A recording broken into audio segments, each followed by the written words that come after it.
Mapagpalang araw sa ating lahat. Hindi niyo ba alam? Itong araw na ito ay naisipan kong magtanim kahit po sa kainitan ng araw tayo po ay magtatanim. Dahil nga po hindi na natin hintayin ang tag-ulan para tayo ay magtanim. Kahit po na mainit ang panahon, ako po ay nagtatanim. Ayan, nililipat ko po itong aking mga okra na aking itinunla dyan para po ay tumubo na siya dahil nga po ang iba kong mga okra tinanim po ay wala ng bunga dahil nga po tumigas ang kanyang bunga kaya hindi na po nagbunga ulit. Kaya ito ay nagtanim ako ulit ng panibagong okra para po may lumaki na siya agad. Yan, bago po tayo magtanim, ikayo ay bubungkal muna para ready na po na ilagay ang ating inilipat na okra. Ay, simulan na natin para hindi po tayo abutan ng araw. Ayan, medyo marami po akong inilipat dito sa lupa na ito, sa plat na ito dahil po puro bakante po ang kanyang lupa. Ayan, ito po yung mga panibago kong itinanim dyan at buhay na ito naman po ay nilagyan ko ng kahoy para hindi po maapakan o makaykay ng mga pusa ko. Kasi po minsan, yan, dumadalo yung pusa ko dito. Dito po nagkakaykay. Yan po, di ba? Dalawan agad ay matigas na okra. Kaya po kapag may makita dapat tayo na okra ay wag natin pabayaan kasi mga ilang days, ilang araw ay ito ay titigas na. Hindi na po natin ito ay magugulay.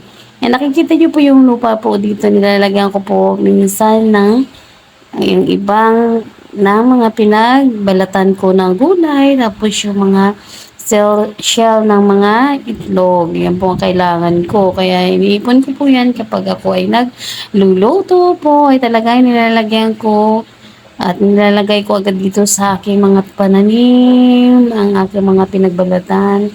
Wala ng mga gulay. Yan po ang kanyang pinapalagay ko petaba. Kaya kahit po maliit na yung aking okra ay napakarami ko pong na-harvest dyan. Ito po ay nalimutan ko dahil nga po busy din po ako. Hindi lang po panay tanim lang ako dito sa aking ginagawa dito. May mga ginagampanan din naman po akong tungkulin. Ayan, dahil nga mainit ngayon ay kailangan natin bukalin. Dahil nga sa tuwing ako po ay nagdidilig ay nawawala po ang lupa. Kaya minsan nakikita po yung mga ugat. Kaya pag ako po ay sinipag, tuwing umaga po ako ay ganito ang ginagawa ko. Nagtatanim ako po ng mga okra sa may space po dito na lupa. Kaya ito lang po ang dalawang tumubo. Kailangan ko rin po ilipat para po maganda ang kanilang pagtubo. At dahil nga po ay medyo matigas ang lupa at marami pong mga bato, talaga matyaga tayo. Kahit pa paano, lumambot din naman. Kasi po lagi ko naman dinidiligan po ang aking mga itanim. Ito po, ganito po ako magtanim ng mga okra. Ayan po, kailangan natin dahan-dahanin para po hindi maputol ang kanilang ugat. Dahil pag ganito po, 4 o 5 na ang kanyang dahon, marami na po siyang ugat, kaya kailangan dandahanin po natin kasi sayang din po kapag maputol yung ugat, hindi na po tutubo. Kaya ayan, ganyan po ako magtanim. Kailangan siksikin at para po hindi na mabunot yan pagkapag diniligan na po natin mamaya. Ayan, sa sobra po nga po marami mga bato ay kailangan alisin natin para po yung mga ugat ay dadaloy sa iba pang mga lupa. Kasi nga kapag hindi natin kinaykayang ang lupa po ay mahirapan din po ang mating halaman na makahinga. Kaya kailangan. Ayan po, ito po ang ginawa ko dito ay inayos ko po muna kasi nga po hindi po masyado siya nakalubog sa lupa. Ayan, napakarami pong ugat niya. Hinayaan ko po kasi ng ilang araw para po talaga dumami ang kanilang ugat. Kasi nga minsan kapag ako ay magtanim, minsan wala pong ugat. Kaya nakikita ko po ay wala na ilang araw ay hindi na po nabubuhay. Kaya kailangan mga ganito 4 o 5 dahon. Pwede na po natin ilipat yung ating ipinunlang mga gulay tulad nitong okra. Ayan, malimit at madali lang naman po tumubo.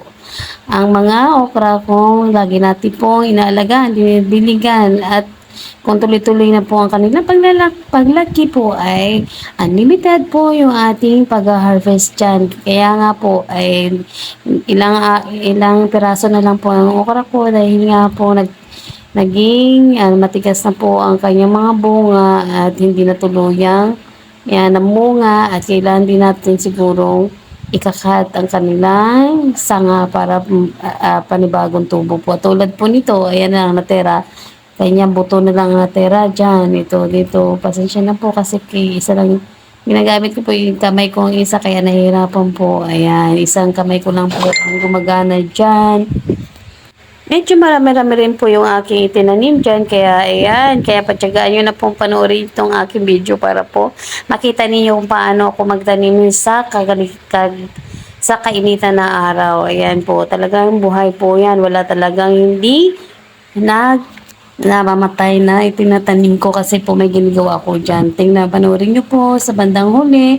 Ayan, dinadahan-dahan ko pong binunot. Buti na lang hindi na putol ang ugat. Yan, magtiyaga po. Alam niyo po ba kapag tayo ay magtanim, kailan po magkaroon tayo ng tiyaga talaga. Kasi kung hindi tayo matyaga, wala po tayong anin sa bandang huli. Dahil nga paborito ko tong okra, talagang dinamihan ko na tong aking itinanim. Ay gusto ko nga po lahat ng mga nakikita kong space dito ay tamnan ko ng okra kasi nga po healthy daw po ito sa katawan ang okra. Kaya ito, magtyaga ko talaga silang isa-isa at para po ay mamunga, tumubo sila ng maganda. Ang iba po, ayan, maliit pa lang yung aking mga okra ay talaga ang daming bunga, punong-puno po. Yan, pagkatapos ko po magtanim dyan, syempre kailangan po natin dilingan na ating tinanim para po ay mamunga. Pagkatapos ko po magtanim dyan, ay kailangan din natin diligan para po tuloy-tuloy ang kanyang tubo po. Ayan, para hindi po siya magdadry mamatay dahil sobrang init po sa panahon nito ay kailangan natin talagang diligyan lahat ng ating mga itinanim. Ayan, siksikan po sila dyan pero kasi maganda rin naman ang lupa dito. Wala pa nga po itong fertilizer. Hindi ko pa po nilagyan itong mga patuba kaya kailangan talaga agarang pagdidilig sa kainitan ng araw, matyaga lang tayo. Yan, tulad nung aking tanlad, hindi na po nakabalik, hindi na nakasurvive, kaya ganito na lang ang kaniyang hitsura. Ayan, dahil nga po, ang iba po dyan ay binunot ko na dahil ito, nakita niyo po yung isa nito. Wala na po lang, kasi kapag pinatagal po natin yung bunga sa isang puno, minsan po, nagtatampo rin po ang puno. Ayan, tulad niya, nag-iisa lang siya talaga.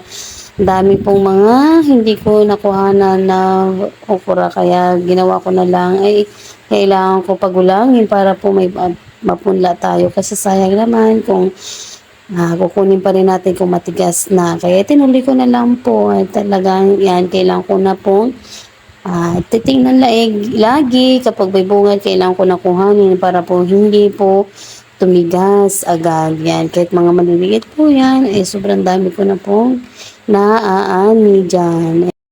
Tayo po ngayon ay kukuha ng itatakip sa aking itinanim. Siyempre, kailangan natin takpan dahil nga mamaya po ay sobrang init na ng araw. Ayan, nagbalik lang po ako dito ng mga sanga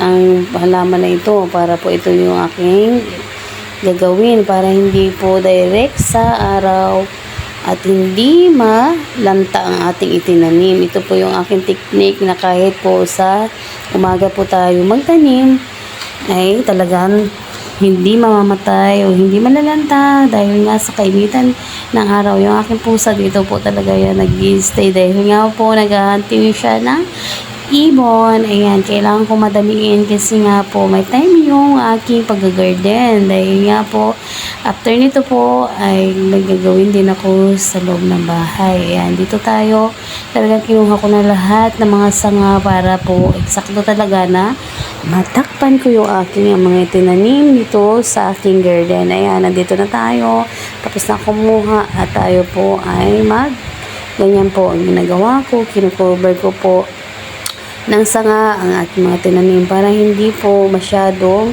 diretso po ang init sa aking itinanim. Yun po ang technique ko. Kaya kung gusto niyo po magtanim na kahit sa umaga, ito po ang gagawin niyo at kailangan niyo rin po diligan.